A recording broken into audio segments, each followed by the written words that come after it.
On June 8th, 15 days after their 10-year-old daughter Lexi was murdered at Robb Elementary School in Uvalde, Texas, Kimberly and Felix Rubio testified before the House Committee on Oversight and Reform. In their testimony, Kimberly and Felix recalled the last time that they ever saw their daughter. There was a school assembly. Lexi had received the Good Citizens Award and been recognized for receiving straight A's. The family said, "We're going to celebrate tonight. We're going to take the whole family out for ice cream." Her parents told her. She was overjoyed. Then they said goodbye and sent her off to the classroom. Less than an hour later in Uvalde, Texas, an 18-year-old man, armed with a military-style assault rifle, stormed into Lexi's fourth grade classroom and shot and killed her and 18 of her classmates, along with 2 teachers who tried their best to protect the kids. It was the deadliest school shooting in America in a decade since Sandy Hook in Connecticut. In her remarks to Congress, Lexi's mom, Kimberly, issued a prophetic warning. She said, and I quote, "There's a mom listening to our testimony thinking, I cannot even imagine the pain of this family, not knowing that our pain will one day be her pain unless we do something now." Madam President, that happened before our 4th of July break. And I'll have to tell you that there was an occurrence during that break which I'll never forget. If I had to choose one town to take one of my kids or grandkids to for a 4th of July parade, it would be Highland Park, Illinois. What a great little town it is. People really care in that town, and they care for one another. It's a beautiful little suburban community from Chicago, and I happen to know the mayor, Nancy Rotering, personally, and I know how hard she works to make that a great town to live in. Well, 4th of July was the day for their parade, and as usual, thousands came out, carrying little American flags, proud of their country, wanting to celebrate not just America, but Highland Park, that great community. Unfortunately, 1 week ago today, a young man armed with a military-style assault rifle climbed onto the roof of a building in Highland Park, Illinois, and from his sniper's perch, opened fire on families gathered to watch the 4th of July parade. Listen closely. He fired more than 80 rounds in less than a minute. 80 rounds in less than a minute. He killed 7 people and injured dozens more. I called the mayor of Highland Park a couple hours after this happened. I was in Michigan on a family vacation and was on my way as quickly as I could drive back to Highland Park in my home state. I reached Mayor Nancy Rotering and said, "Can you tell me anything?" She said, "It's horrible. It's terrible. We're still looking to find the shooter." Can you imagine, she said, they found a 2-year-old toddler wandering about, covered in blood. Fortunately, that toddler little boy hadn't been shot, but they were circulating photos of his face in the hopes that they could identify family members. They feared the worst, that that little boy would be out alone because he'd lost his parents. Kevin and Irina McCarthy were among those victims on the 4th of July. They went to the parade with that 2-year-old boy whose name is Aiden. When the shooting started, Kevin placed his body over Aiden to protect him. He died protecting his son. That son's mother died right next to him. Another parade goer saw Aiden, his little legs smeared with his father's blood, carried him to safety. The little boy could not even say his full name, and they started searching for relatives and family. Aiden is now with his grandparents. He's lost both his mom and dad at that parade. Jackie Sundheim was a beloved preschool teacher at North Shore Congregation Israel.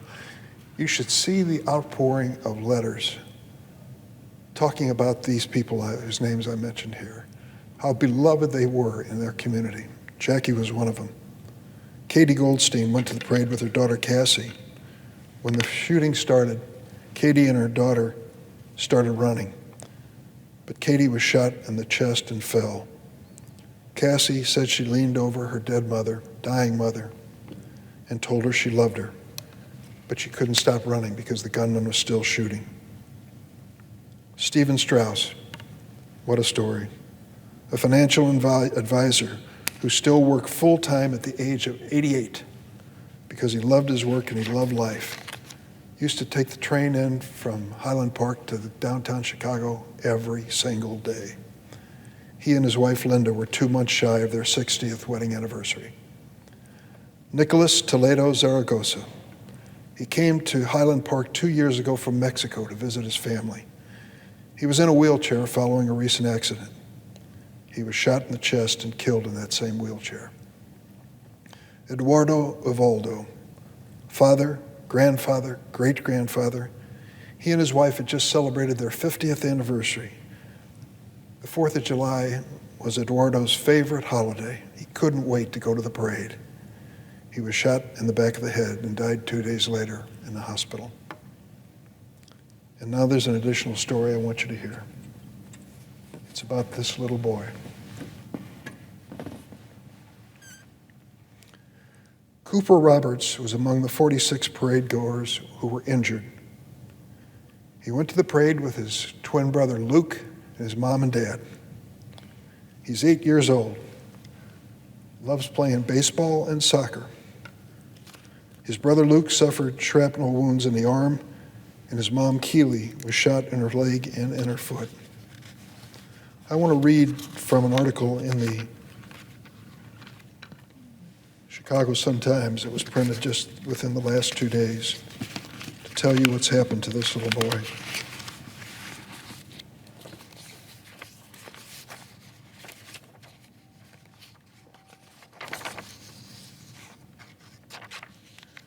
The bullet that hit this little boy, Cooper Roberts, in the mass shooting at Highland Park's 4th of July parade, tore a very perilous path through his small body. You see, the military assault weapon, which was used by the shooter, is not just another gun. It's a military-style weapon. Smith & Wesson, that makes the weapon, advertises it as an M&P weapon. I didn't know what that meant. Now I do. Military and police weapon. The bullets that leave that gun, shot from that gun, travel at 2 to 3 times the velocity of an ordinary gun. And when they hit the human body, they don't just pass through it, they shred the organs in the body on the way out the other side. For poor little Cooper, who was shot, it caught his liver and esophagus, severed his spinal cord, caused so much internal bleeding that doctors had to take extraordinary measures to save his life. Despite the horrific injuries, his doctor said Sunday that Cooper's condition is stabilized. He's scheduled for more surgery Monday at the University of Chicago Comer Children's Hospital. Family put out a written statement and said, "He is in a great deal of pain, physically and emotionally, especially as the family has had to share with him the devastating news that he's paralyzed from the waist down." Cooper's twin and best friend Luke also was wounded, struck by shrapnel in his leg. Their mother, Keely Roberts, was injured as well. 7 people were killed and dozens were injured. The bullet that struck Cooper entered his upper abdomen just below his diaphragm, not his chest as originally believed. According to doctors who said it damaged the left side of his liver, his esophagus, and his abdominal aorta. That last injury to his aorta was so bad that the doctors had to replace a section of the large blood vessel with a, quote, synthetic graft in adult size so he can grow into it. A hole in his esophagus was sewn closed and the portion of his liver hit by the gunshot was repaired. The surgery planned for Monday was for more repairs on his esophagus. Cooper's abdomen was temporarily kept open with a specialized vacuum dressing because of the severity of his wounds and the number of blood transfusions he underwent, according to his family. They said the bullet exited his back, severing his spinal cord. While he's paralyzed from the waist down, they report he suffered no brain damage and has experienced no effect on his cognitive function. He was able to breathe on his own and speak by Friday after being kept on a ventilator for 4 days. He remains in serious condition.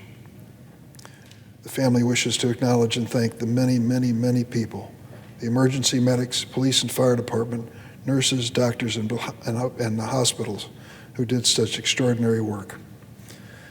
I read the details of this because I want those who are following this debate to hear them and take a look at this.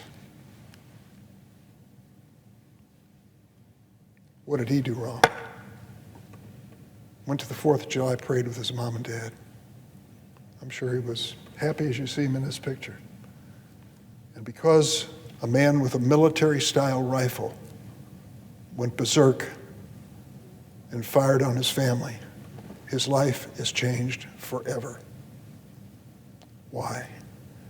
Why do we put up with this in this country? This break, 4th of July break, will always be remembered by me as not just another recess from the Senate, but a moment when my state was under attack from the madness that we have in this country when it comes to weapons under the Second Amendment. Senator from Kentucky said earlier, we need originalists, we need textualists in the United States Senate. The presiding officer has heard that many times. Stick with the words of the Constitution. Just go back and find out what they meant. Let me read the Second Amendment so there's no question of what it says. A well-regulated militia being necessary to the security of a free state, the right of the people to keep and bear arms shall not be infringed. Do you think in their wildest imagination the Founding Fathers conceived of a weapon that could fire off 90 rounds in less than a minute? At a time when you're dealing with muskets and it took minutes to load the musket, even if you were skilled, do you think they even had that in a concept that they could imagine? I don't. Originalism, keep and bear arms, how did it come to the point now where that has been a rationalization for the sale of a military assault weapon? AR-15s are the generic class of these weapons, these military assault weapons. And I was set out on my journey to figure out just how many there were in America. I started asking. The honest answer is people don't know. Somewhere between 10 and 20 million, 10 and 20 million military assault weapons already sold in America. Total number of firearms in this country, 400 million for a nation of 350 million people. More than one firearm for every living American. That's the point we've reached. And if you want the right to bear a firearm for sport or hunting purposes, count me as supporting that effort. It's tradition in my family in the Midwest and many. But I can tell you this, it's a tradition which was viewed very, very sensibly. Guns, they were possessed by most members of my family, were always under lock and key for fear that a child would get their hands on them. What's happening now? When these young people below the age of 21 are turning around and buying these weapons. And let's take a look at what the industry is doing with these weapons, because it tells us a story of what's happening.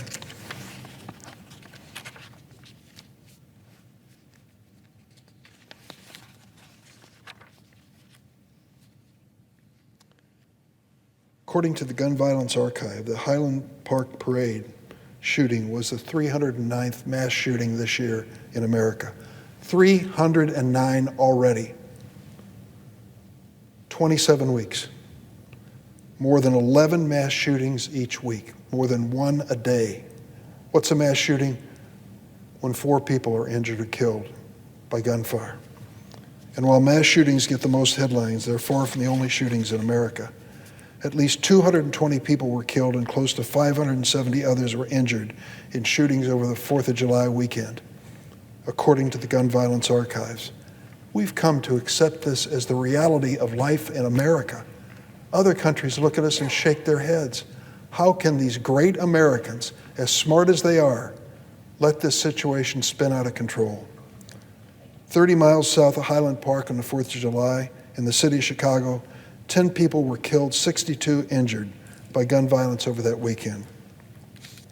Now, the new bipartisan gun law, which the president highlighted today at the White House, passed last month, didn't go as far as many of us liked, but it will save lives, and it certainly doesn't violate any aspect of the Second Amendment. It is the most significant gun law we have considered and passed in 30 years. So what do you think if I ask you the question, what are the symbols of American freedom and independence? What would you say? Oh, the Declaration of Independence. I agree. The Constitution and Bill of Rights, certainly. The Emancipation Proclamation, I might include that. Fireworks in a 4th of July parade. Well, let me show you what the marketing giants in the shooting industry have identified. Engineered to the specs of freedom and independence. The MMR tactical rifle, part of the same class of weapons used by the killer in Highland Park. This is what one gun manufacturer, Mossberg, wants you to believe is the epitome of American freedom and independence.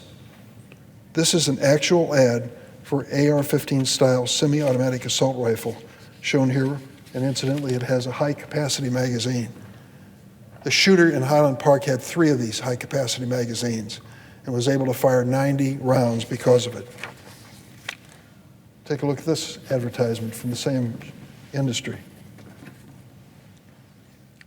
telling civilians, use what they use.